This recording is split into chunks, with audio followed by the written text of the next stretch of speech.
निवडणूक निकालानंतर फडणवीस अजितदादांना भेटण्यासाठी नेत्यांनी गर्दी केल्याचं पाहायला मिळतं। बावनकुळेंसह भाजपच्या इतर आमदारांनी सागर बंगल्यावर फडणवीसांची भेट घेतली, तर देवगिरी बंगल्यावर राष्ट्रवादीच्या नेत्यांनी अजित पवारांची भेट घेतली आहे।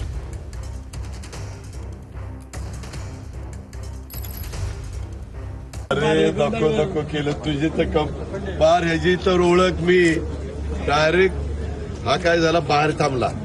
मोदी साहेबांची आमच्या इथं सभा, सगळे आमदार आतमध्ये आणि ह्याला आतच कोणी घेईना।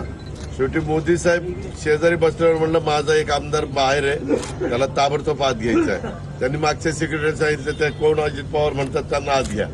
मग आत येऊन त्याची सेपरेट ओळख करून दिली, तोच फोटो त्यांनी सगळीकडे चालवला, कारण भाजप टोटली विरोधात आणि आम्हाला म्हणायचं माझं सीट गेलंय।